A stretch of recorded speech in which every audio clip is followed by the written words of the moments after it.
Hello and welcome back to the Rethinking Intelligence podcast. I am your host, Cindy Dickman, and today I am excited because our episode today is part of our new series called Elevated Thoughts, where we speak to people who are really groundbreaking in their discipline and their craft.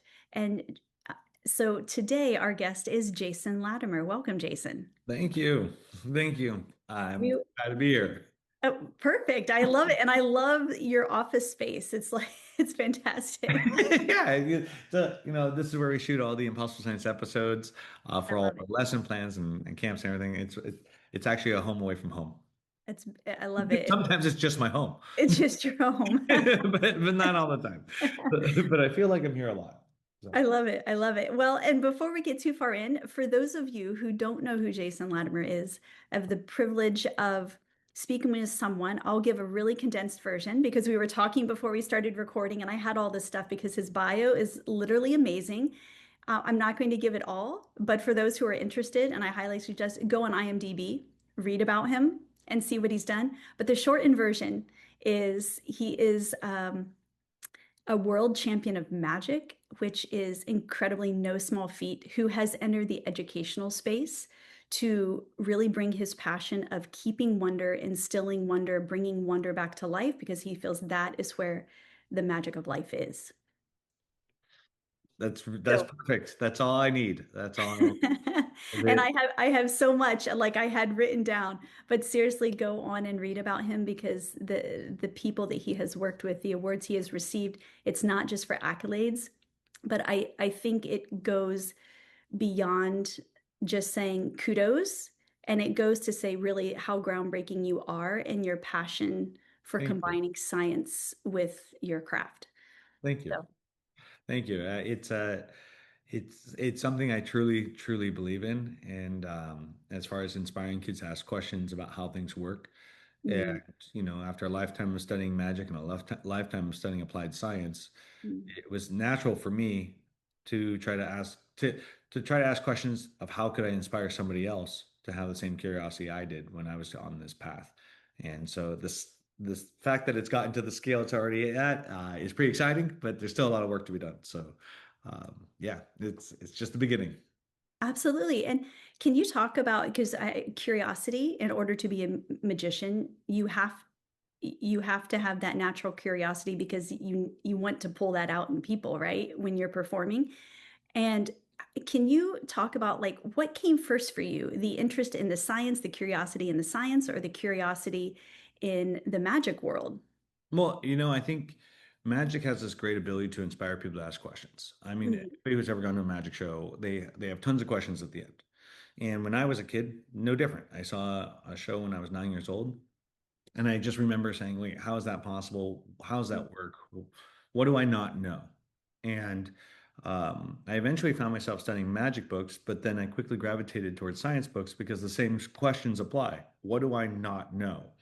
And so magic's really good at giving you this goal-oriented education. I want to make this look like this. I want to make it look like somebody's floating up in the air, right? And so you just ask questions until you figure out an answer that would work, whether it's an illusion or not, trick or real.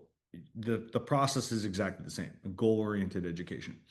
And so I ended up finding myself studying applied science to be a better magician. So mm, I was in UC Santa Barbara studying applied physics, perceptual psychology, uh, economics, what more of game theory, and I was applying all of these to my illusions when I first got started. So all of them was like, I want to bend light. What does that look like? I want to shape water. What does that look like? mm, I want to rotate the stage in front of everybody. What does that look like? And I just kept asking questions until I figured it out. And then so magic set up the question, and science was literally just learning about all the answers we've had so far in that pursuit of that question, which is the same as any new cure or technology or innovation. It starts with a question, which is why wonder's so important. We're back in the same spot. And then we're back. And you're like, that's where it all begins and ends. It's absolutely right. And I feel like when you infuse that wonder in there, it's not static, right? Wonder is something that is full of joy and excitement So it brings that extra layer, that extra element into what you're doing and the questions that you're asking. It's infused with excitement. We have a tendency to fall for what's known as the illusion of knowledge. Like once you feel like you know everything, you'll stop asking questions. And so you have a tendency to say, I already know the answer. I don't need to learn anymore. And that happens, it becomes harder and harder to see beyond the illusion as you get older because you've spent your entire life reinforcing every fact that you believe in. Engineers fall prey to it all the time. This is how we always do it. That doesn't mean Mhm. it's the only way to do it. You know, scientists fall scientists fall prey to it all the time, and that's why people scientists usually joke around about we are the easiest people to fool because we have a very set way of thinking, and you'll fool yourself. But that's the illusion of knowledge. But no one knows everything, and that's the most important thing to remember. So how would you say you protected yourself from that illusion of knowledge? I comfortably have no idea what I'm doing. So it's just innate, it's an innate gift you have to I've just spent acknowledge that because I've I feel spent like so many people can't acknowledge that they don't know everything. I've spent my entire life admitting that. Mm, I'm totally excited about everything I don't know. I am genuinely, insatiably curious about how things work. And I think it came from being raised by a pack of wild magicians. Like I joined the Magic Castle in Hollywood at a very young age. oh, And you're kidding. I Okay, had a lot fantastic. of I had a lot of great mentors throughout the years.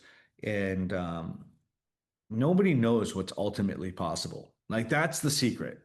So Mm, here's here's something from one of my shows that I point out. There's never been a rule book of what can and can't happen. Like every answer we've ever had of what's possible came from us. And mm, so you have to think about it like how do you know your data is not limited? And the reason I think like you know, there was a time when everybody thought the earth was flat, very cliche, right? But it wasn't because we knew, it's because their data was limited. They took a guess, yeah. right? So how do you know our data is not limited in any direction on any subject? Yes. And as long as you realize that without that ultimate rule book, we'll never know. It also means it applies to the same concept of like a video game. How do you know we're not in a video game and there's a secret code Mhm. that unlocks something? Like maybe the number of trials is part of the code. Yes. So after 1,001 time of hopping on one Yeah. foot, you fly away. Now, Yes. and then that the reason why I bring that up, and I know it sounds a little weird to think that way, but it usually the only time I get somebody saying, well, that's not true, is people often think science is there to tell us what can and can't happen. And that's actually a misconception. Science is there to tell us what is Yeah. likely versus less likely given what we've learned so far. So for some people, it will say jumping on one foot for 1,001 times and flying away is highly unlikely, which is true. It doesn't mean it can't happen. It just means it's unlikely. Unlikely, but it's not a zero probability. Yeah, exactly. There's even probability you open your dryer one day and everything's folded. So like You know, like I actually love I seriously I love this so much because I feel like I'm one of those closeted people who really believe that anything is possible. And and it's like, but I believe it could totally be because we don't know. We just don't know. And and so how how do you take what you're doing now in the education realm, because I feel like as kids, we do come in as blank slates, right? Our brains are full of the possibility and we aren't limited by that data set, right? How do you like, do you feel there is a prime time to um, talk with kids so they don't lose this, or you know what I'm saying? So it doesn't become so enmeshed with, well, there's well, data.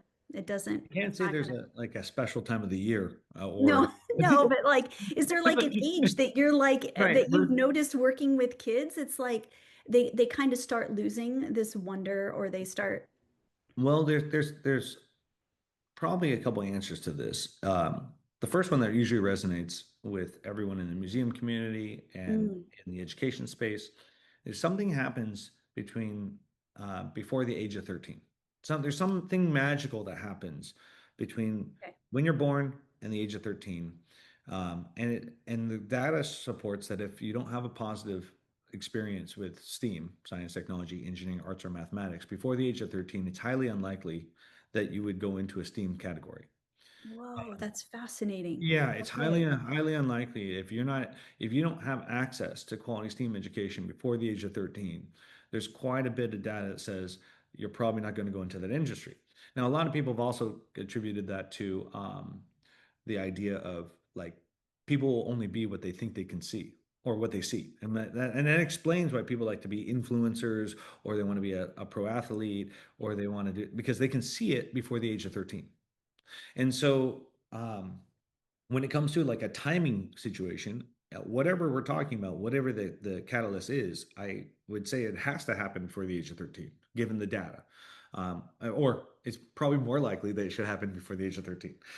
Yes, And yes. so, but as far as what we need to do, I think that's a complete change of the way we teach. Um, we have to be willing to nurture the concept of our students seeing farther than we did. The whole concept of standing on our shoulders to see farther than we did, like our next generation to stand on the shoulders of giants. That whole concept is to make sure that the student can ask bigger, bold questions that change the world beyond what we could do. And so that means teachers have to be comfortable with the idea of saying, I don't know the answer and we don't know everything. The But that's huge, right? It's And huge. it goes back because it's like so in our culture that those who are teaching us, it's you really can't question, and they just are supposed to know. Like, and Yeah, I think the education system originally, the idea was I give you information, you give it back to me, and now I grade you on how well you were able to, uh, I guess, hear my words. regurgitate or remember or retain Mhm. information. But as information became more accessible, um, you have to be who's able to ask a question that challenges the answers that we have. Yeah, using like I often tell there's a big shift that's happened, and it kind of happened right under our noses. And that one of the reasons why I went into the education space. Um, with the age of information, you've got tons of information out there, accessible to everyone. So the real secret to the whole thing is we need to teach kids how to ask questions in the age of information. Mhm. Um, I can go on and on about a flaw with the format of the internet. I have tons and tons of stuff I've worked on with this one, and I'll just paraphrase it with this way. Yes, Race to get information. We ranked ideas by likes, clicks, shares, and views. And we thought yes, that was a great idea. But in the history of humankind, it's never been a good idea to rank ideas by popularity. Because if you put the most popular one first, when does a revolutionary idea start off popular? yeah, absolutely. So It's it always falls the to the one that the bottom. mass majority of people are like, absolutely not. The earth is still flat. Well, what happens if you put the most popular one first and a revolutionary idea starts at the bottom? Now, look at it from the perspective of a person searching a question. They Mm, grab from an already popular idea, even if it's wrong and out of date, yes. because they don't know the answer. Hmm. And so, but the problem we have with our situation is once you've clicked on it, even if you had the education to know this is wrong or out of date, it's too late. You clicked on it, you've made it more popular to the next person. Ah, yes. With Hmm. every iteration, the wrong answers have climbed too in the age of information. Ah, yes. And so we're now hoping our next Einstein has a search engine optimization plan on top of being a genius.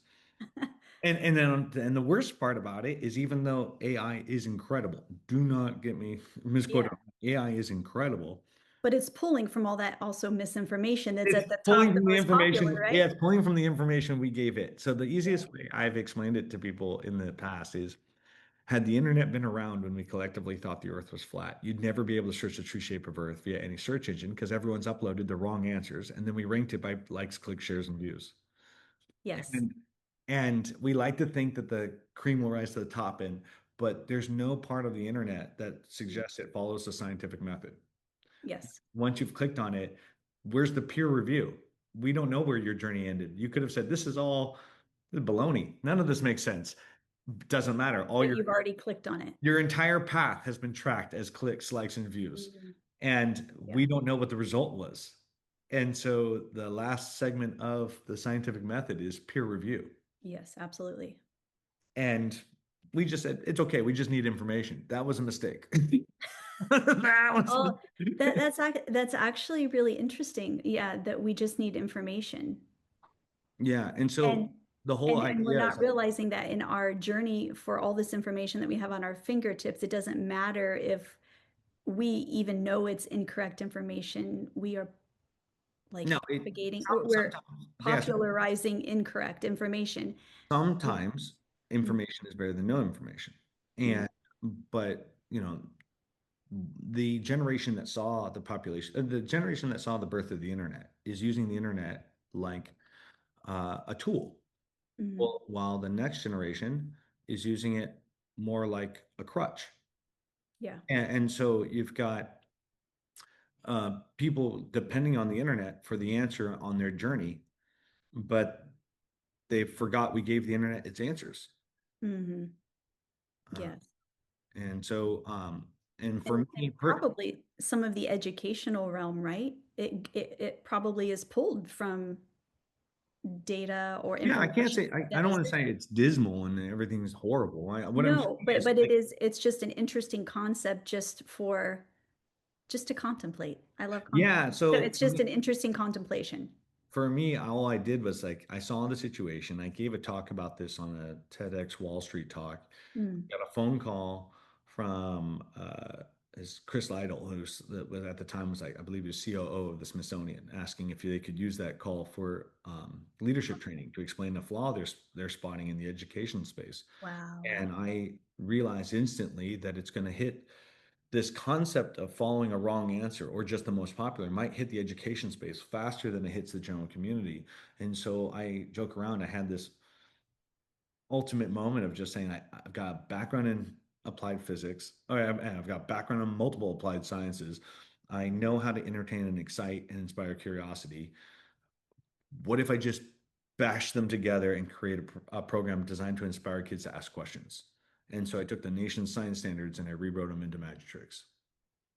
And It's amazing. And so that's your impossible science. that's That is now impossible your science. like your passion, your Oh yeah, yeah, yeah. I hope I like it now. you kind of so um Yeah. So for those watching, we have museum partners all over the country. We have 8 partnered museums. We have 27 camps in California. We have 4 touring science centers where we convert gymnasiums into temporary science centers for rural and underserved communities that don't have a museum, and hundreds of thousands of kids. I mean, literally, each festival is going through 1,000 kids a day. I saw the lines of people and I just saw you were what was it last week you were highlighted on CBS Chicago or something Yes, yeah. So and you were doing and they said every show is packed and you're doing multiple shows a day yeah, so so it's like before I was in Buffalo, New York, like 2 weeks ago, and I did 24 stage shows with Impossible Science on Impossible Science Live.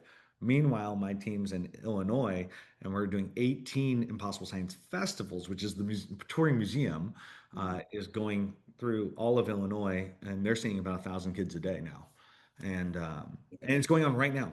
It's pretty exciting, pretty. that's amazing. So then, I mean, it is. It's absolutely amazing, and it's like I love your different, varied approach to it. But and you said you use the nation's science standards. Yes, So let's just say I would like to get you into our district, yeah. You or go. but how do you even broach that conversation with your district It's because they already have their It's set absolutely curriculum. crazy. So like I'm like this rogue magician scientist just running around trying to change the world. And so the first thing I did when I came up with this idea of trying to inspire kids is I called every science center in Southern California. And we started with San Diego because that was the only science center that called me back. Are you serious? Dead serious, like 10, 11 years ago. And Oh my yeah, goodness. credit to Dr. Steve Snyder, the CEO there. He heard the concept, he understood it immediately, and he's like, "We don't even have a venue for this. Like, what would where would we do it?" And I said, "What? How about your IMAX dome?" And so he's like, "Okay, let's do that." So we converted the IMAX dome into a theater, and it was supposed to run for 8 weeks. It eventually ran, what was it, a year and a half, 6 shows a weekend, every weekend, Wow. 100% capacity. It was just amazing. And we only stopped because I was getting tired. Like that Oh, was you were doing each show? well, this was back when I took my stage show from my magic show. So I had already built a giant stage show and I Yes. just moved that into a science center and combined it with my TED talk about why the world needs wonder.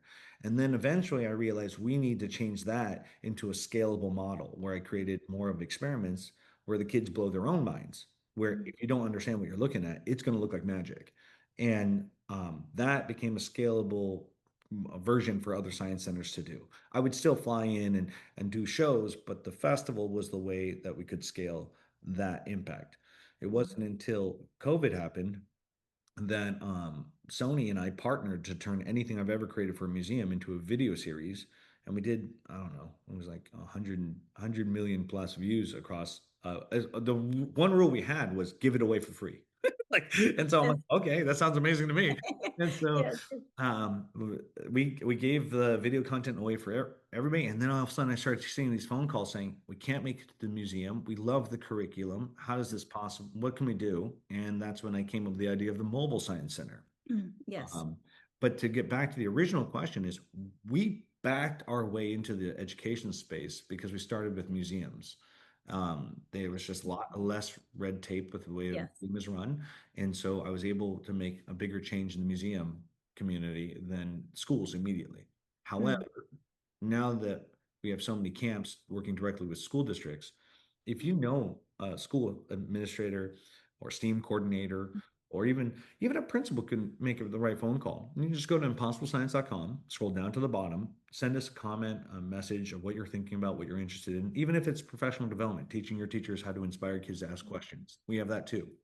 amazing. Somebody will contact you and we'll just see what we can do to make the impossible possible. Like, no pun intended. We literally, Mm. we, if you're in California, easy. We have events from San Diego to Sonoma all the time. Wow. Okay. If you're in an out of state location, I try to do my best. I've the newest thing that we've been telling everybody: if you get five superintendents together, meaning I can or figure out a way to do Monday, Tuesday, Wednesday, Thursday, Friday Mm, events, we will cover the shipping anywhere in the continental U.S.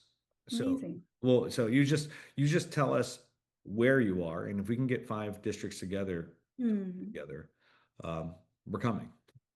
I love it. I love it. So anyone who is listening to this, and I know who does listen to this, they're going to love this. Yeah, go to his website, get your districts on board, and yeah, I mean, and I wouldn't see why in this day and age with financial issues and everything else, fiscal issues, like why they wouldn't want someone to come in free and give Yeah. a top, like a world class Thank you. lesson. This real secret to Impossible Science festivals and events and stuff like that Mm, is the volume of kids that we're seeing. So it yeah. the most buses alone are like $500 to rent a bus. And that sometimes doesn't even include the bus driver, which is kind of funny. But it just a bus. They should go together, but Yeah, they're just sitting on the bus, just waiting. I can't drive it anywhere. So, but when you think about the math of that, it's 50 kids for $500. It's already $10 a child, and they haven't gone anywhere. And but if we Yeah. move the science center to the school, not only do we remove all logistics of the bus, but you're not even leaving the campus. Mm, And you're not even losing the school day. So like some people aren't taking field trips because they don't want the traffic. They don't want to lose the entire school day just to go to a science center for 1.5 hours. When when we can move it to the gymnasium, have an amazing science experience, get kids really excited about questions, and then they just the bell rings and go to the next class. And awesome. so I know people at home are wondering about what is an impossible science. So I'm going to show you something. Yeah, show us, please. So so this is the easiest, like one of the multiple impossible science. So you see four circles, correct? Hmm. If I take it, I'm going to slowly But turn. there's probably not four circles. That's what I'm you're. gonna I'm gonna turn it into another shape, but it's not. It's Okay. solid, all right. But if I rotate it around, then you've got four suits. See, it's not even a trick. It's just if you don't understand this, this is going to look like magic. You got four circles, and I rotate it around, you get four suits. So can you, okay, so you come up with all of these, right? I can't take credit for this. This is actually from a mathematician named Kokichi Sugihara from Japan. He came on Impossible Science. He pointed out that any 3D object or any 2D shape can be made in 3D with points moving forward or backwards. Uh, Okay, explain it. Can you explain that to us? oh yeah, yeah, Okay. absolutely. So if you go outside and you look at the stars, assuming you're at nighttime, that's a lot easier to find the stars. But if you if you go to the star and you point out the stars, point to four stars that make a square, right? It's very possible that one of those all those four stars are not on the same plane, Yeah. Oh, right? of course. One star could be really far away, one star Mhm. could be really close, but there's an infinite amount of points that still make a square. Makes sense, Mm, right? But yes. that's also true for any other 2D shape, a triangle, a circle. Make sense? Yeah. So Oh, absolutely. if there's an infinite amount of ways to make a triangle and there's an infinite amount of ways to make a square, then there should be an equation that makes a circle, makes a triangle and a square. That's amazing. So can that what you just held up, the green for, so it's just perspective. This one's just perspective, but finding those points is math. So like if Love it. the trick works because of perspective, but getting kids excited about math is what we're doing. So the idea behind Impossible Science is a format that we've created called the 1, 2, 5.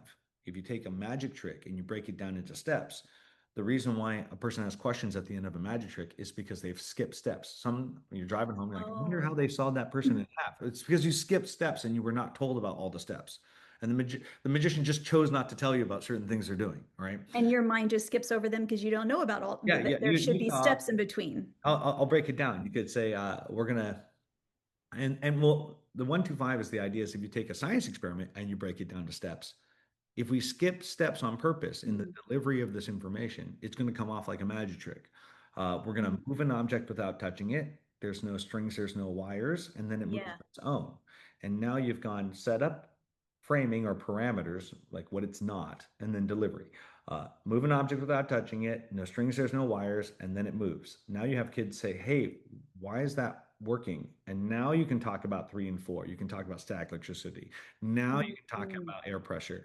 And so the idea is hook the engagement, get kids excited about asking questions because then science becomes empowering. Because like you're like, the more you know, the more you can do. Absolutely. And so like, um, I mean, you keep talking about kids, but quite honestly, I feel like wonder needs to be reinstilled in so many adults as well. So I feel yeah, like this kids spans are more the, open to it. Let's just be honest. what did you say? Kids are more open to it. Let's just be honest. That's true. But still, I'm gonna hold my ground that I feel like more wonder could be instilled in adults as well, like the joy it would bring to their life. But yeah, yeah, go on. So when talked about this, if you go back, it was really, we're going to make an object transform, change shapes. And then I went, that's the framing of what it can't be. It's not going to be some moldable piece of plastic that you just make it into a coffee mug or something. Like Yeah. I was framing saying that this is solid, it's not going to change. And then I did the effect. So when you said, how does that work? It's a very common response. Could you explain that to me? And But that's so skipping the steps, right? It's that's just, skipping. If I said, if I did the whole star thing first and then showed it to you, you'd be like, oh, that's cool. I understand how that works now.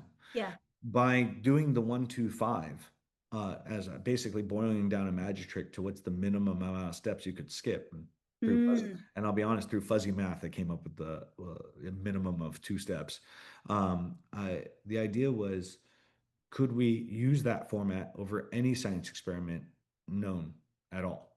And it turns out it works, and it works very, very well for us. Retention, engagement. And so that's our professional development. So if you're an educator or watching this mm, I podcast and love you're it. like, how do we do this? Well, we have a whole professional development team that is literally teaching teachers how to take any lesson plan they have and identify points of a 1, 2, 5 in it. And then when there's even parts in the professional development where you submit your favorite lesson from school, and we often find it accidentally falls into the 1, 2, 5. So this isn't, it may not be new, but it's kind of just been kind of like rediscovered, I guess you would say. Like some people like, oh, some lesson plans. It's applying it differently to actually have effect, right? Yeah, some people go like, I have this one lesson plan and I love doing it every time. Every year the kids just absolutely get their mind blown. And then we start dissecting what happens and they go, "Oh my gosh, it is the 1, 2, 5." And you can do this with history too. You can be like, "We discovered a new land. Um, we shipped them goods and services, and then there was war. Like, Oh, and it's like, well, how does that happen? But then you're coming exactly in with that. this. Oh, so okay, And then okay. and So then we it's charge too much for the and then you get now you're in a conversation. Oh, we charge too much for the goods and services, and then they didn't want to pay that back to us. But what's happened is now we're in engagement. curiosity, right? Exactly. It is in the curiosity of which can I bring in one of my favorite quotes that I heard you say? I'm completely paraphrasing because I feel like this is a great place. Let me find it so I don't want to misquote it, but you were saying that we look back to history to just find out and discover what questions were asked so that at our moment in time where we are, we can ask different questions. Yeah, I know. Hmm. I think so Okay. I often reference walking up to a board game with a group of people that are already playing. All right. Mhm. And I say it's kind of like walking up to a board game and you saying, well, can this piece do that? And you're like, no, that piece can't do that. Because they know that. Because So they can tell you they've been that. playing the game before you got there. Yeah. And so when you think about it, education is really about learning the questions that have already been asked in this game before you got here. Mm, So yes. that you can ask a new question given what we've learned so far. And And so propel things forward and maybe even come up with a completely different question that has never been thought of because you're coming in with this different understanding and curiosity. now people say that works in theory, but it's actually worked in history. If you look at like think about E equals MC squared. Mhm. I'm pretty sure everything was going on just fine in the world. Nobody knew they had it wrong. Everybody was just doing their thing. Yeah, they No didn't one, care. Yeah. it didn't, no one, the average person was not just saying, I wonder if we're thinking about the world wrong. And Hmm. all it took, and it didn't take a technology and it didn't take a machine. It took one person to say, I wonder if we're looking at things the wrong way, or this Yeah. phenomenon doesn't make sense to me. And they asked the question and it changed the world forever. Hmm. So it was literally a question. And that's why I try to remind people it's like anyone's capable of asking a question. You're born Hmm. with the ability to ask a question, and the right question changes everything. Hmm. And so, like, we have to instill this sense of wonder that if we're ever going to try to, like, if you were watching a game, let's say, like, let's say you're watching checkers or chess, Yeah. it's very easy to play the entire game without a pawn making it to the other side. Yes, usually. Yeah. Exactly. And you could Oh, but the okay, so the probability is it can make it there and it does make it there. And so and what then happens? the rules change. It could be something It else. could be yeah, oh, yeah, And, yeah. and so the idea is we can play a game and still be playing it and feel like we know all the rules, but we haven't seen this new scenario show up. Mm, yes. And so you could easily be playing chess and never be good enough to make it to the other side. And you Hmm. would never be aware that there's a whole new set of rules if you can do that. Hmm. And that's the type of excitement that I try to instill in my students with impossible science is like no one ultimately knows what's possible. And the next question that changes the world could come from anyone, anywhere. And he or she, the most exciting part about it, especially for teachers, is Yeah. you may actually have the next Einstein in your classroom right now, Hmm. and they don't know it either. And so it's our duty as educators to empower and give them the courage to ask a question that challenges the way things work. Hmm. And and that's the game. That's my game. It's like I inspire love it. curiosity I on love a it. massive scale. Yeah. I mean, and there's so much value in all of this. And it just keeps coming back full circle, like everything you say. I'm like, oh, okay, that feeds into what you said before. But I do have a question for you, piggybacking on this, asking questions, the curiosity. It only takes one question. Um, what do you see as because what you do now, you use science to explain it, and even though it still looks like magic, you can break it down and you explain it, like even your 1, 2, 5 method. And what do you see like short term and long term? It seems like magic now, but it's like heading in the direction of science will explain it. I think of like entanglement theory and all of that, right? It's like what do you see on the horizon as those things that will be revealed? Well, I think as we get older, we have a tendency to think whatever I know, not me, like, but collectively, we, Hmm. the average person tends to say whatever I know, it must be the same thing everybody else knows. It's a weird way of thinking. I know it sounds very funny that if you say like, well, the world is round. I know the world is round, and everybody and I'm not saying the world's flat. I'm just saying people have a tendency to say because I think it, so should everybody else. Should everyone else? Yeah, And absolutely. and so the funny thing is when you point it out that specifically, it's obviously wrong, right? But you have a natural tendency to do that. And the reason why I think that's so important to point that out is that's true with everything in magic and science. What you know might be possible and not possible is different than the next person of what they think is possible and not possible. So my So that line of what would be the yes, discovery of explaining is a sliding it's a rule. sliding scale. Entanglement might make some more sense to one person than another person. But then also my level of impossible science, when you see me do impossible science on stage and my stuff is shaping water and bending light, well, the kids just as excited about the questions they could ask, but the parents might be like, no, I don't think that one's actually possible. The Oh, yes, high yeah. level of impossible science says I'm fully capable of doing this. I have no superpowers. I'm just an individual who asks a lot of questions in each of these different fields of science. Hmm. And I have no problem admitting to everybody I have no superpowers.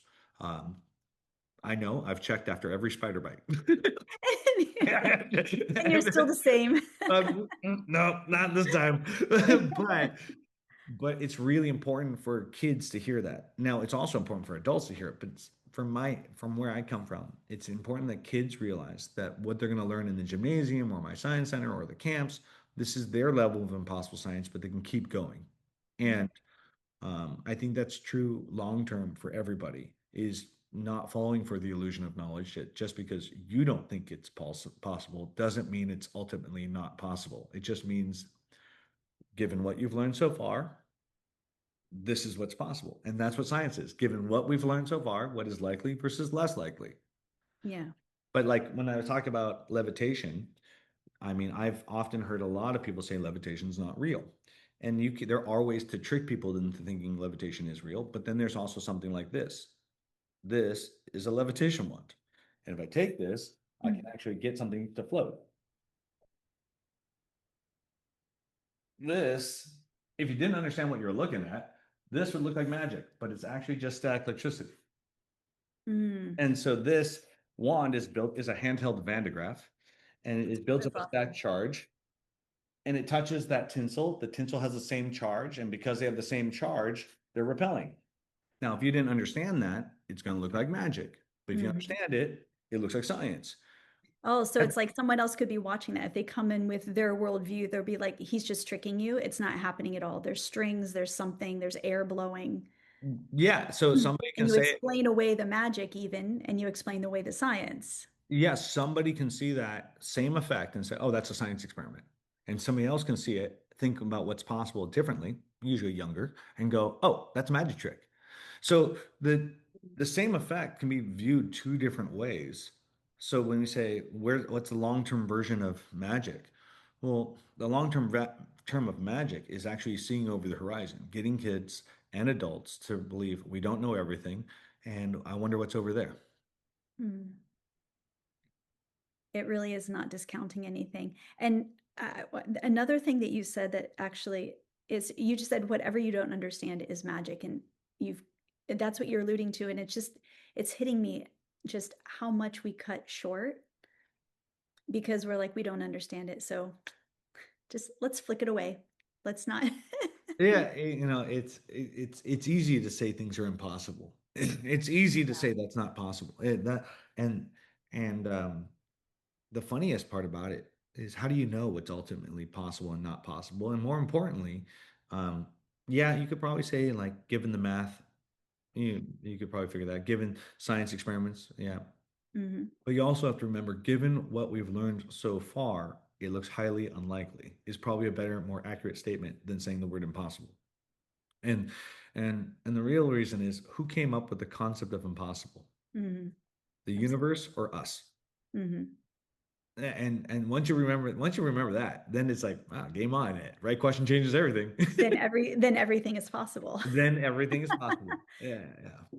Man, I this has been such a wonderful conversation. I feel like I had all these questions more. I still would like to keep asking you, but Come I on. Anytime you want. I I just appreciate your time so much. If you could wrap it all up, and I mean you're so well spoken in your passions. If you could wrap it all up into one sentence, everything that we've kind of touched on today. Wonder changes the world. Yeah, it's that. We begin and end there. Yeah, it's for whatever reason, our ability to ask a question and doubt our own answers and our own understanding of how things work. For whatever reason, it's here. So you have sight of sound, sight of smell, taste, hearing, um, but our sense of wonder has to be here for a reason. It's, Mm. It's like another sense. yeah, because like we can wonder about something that hasn't happened before, and like the concept of tomorrow, we can wonder about tomorrow. Mm. And as of right now, we're the only living species we know of that can understand that. Like try to teach your dog the concept of tomorrow. That there's a continuum of time and Yeah, it's like yeah, Oreo, come here. Let's talk about what yeah. happened To, yesterday. to believe in Yeah. something that hasn't existed yet is the same thought process of wondering about a cure for the for the disease we don't understand, believing in a technology the world needs but doesn't have. It's our ability to exceed information, which is why a question is so much more important than an answer. So fundamentally, at its core, it's Mm. wonder that changes the world. And now I'm seeing why you are so passionate about this education because like if you go back to your own youth, you said it was really being surrounded by the other magicians at the Magic Castle that kept that wonder and that curiosity alive. So you had a group of people around you saying, keep it, keep it, keep it. Like, Yeah. don't lose it. There's value here. And so if kids don't have this, like you were saying, even before the age of 13, you're coming in as kind of like that group of magicians were for you. You were being that for the kids. Absolutely true. Growing up in the world of magic, having an entire community say, "Well, why couldn't you do it?" or "How would you do it?" Mm, Is has been instrumental in the creation of impossible science. And now we're seeing tons of magicians all over the world come out to support impossible science. Uh, amazing. at the World Championships of Magic, they featured impossible science That's amazing. in Turin, Italy. I was just in Columbus at a magic festival where thousands of magicians were just saying, "How do we help? How do we expand this?" Because we hear the word magic and we think rabbits out of hats, sawing a woman in half, or whatever the effect is, find my card. And We're it's, just trying to trick you. yeah, I'm trying to fool you. Yeah. The reality is, magic is the forefront of all science. There was a time when we used to say mirror, mirror on the wall, and that was fantasy. And now we're FaceTiming. And so the idea behind it is we can't lose that ability to exceed our information. And in this next generation, it's going to become more important than ever before to see beyond our answers in the age of information. It's extremely crucial inflection point where we either get to spin our wheels with everything we know, or we get super excited about everything we could do with the answers we have already. And the things we don't know, right? Yeah. Well, and actually, I love it that you brought up the mirror, mirror on the wall. My husband and I were just talking about this last night, knowing that I was going to be coming and speaking with you. And we were just talking about all of this technology that is in sci-fi. Like sci-fi was this, it always predates, like the iPad, the Apple Watch, all this stuff that just seemed space travel and everything else. And it's like you look at that, and the people who were coming up that were just in a curious creative state Oh, absolutely. because they had no bounds around them of like, oh, you can't make a movie about this. It was just completely free reign. And then you see that stuff coming to be now. And That's exactly how I found a lot of illusions I wanted to bring to life. I was watching something science I'm fiction, serious. and I go, "Wow, that's really cool." If a lightsaber is real, then you could slide a ring down a beam of light. Hmm. If a beam of light became in, you could interact with it, is exactly how I came up with the idea of grabbing a beam of light and spinning around like a staff. Shaping water came from a long time ago when I watched the movie Abyss, when water came out of and it just made a shape of a face. Now I Yes. did end up creating the face. It just looks like Quasimodo, but like this, but as far as shaping water into an object and handing it to somebody, that came from the idea of water taking shape in a science fiction movie. Um, Amazing. even my levitation when the stage rotates around. So I have a Mhm. levitation where, if you ever want to see it, just type in Jason Latimer and levitation, and uh, my assistant floats up in the air, and then the entire stage turns around, and you see it from 360 degrees. That was inspired by the movie Matrix. When I saw the Oh, absolutely. when I He's all saw swaying. live bullet time, I was like, that's really cool. I wonder if we could do that in real life. And took And a so it's not a trick. It's everything you do is a full blown, it's backed by science. It's just you're leaving out 3 and 4 steps. Probably 99% of the time. Yeah. Because if you ever saw it from my perspective, it would make a lot more sense. Because it's all filled in. That's Yeah. And so that you go and you create all of these amazing illusions from those 5 steps. Essentially, you start with science or you start with that curiosity and then you see where yeah. science can come in.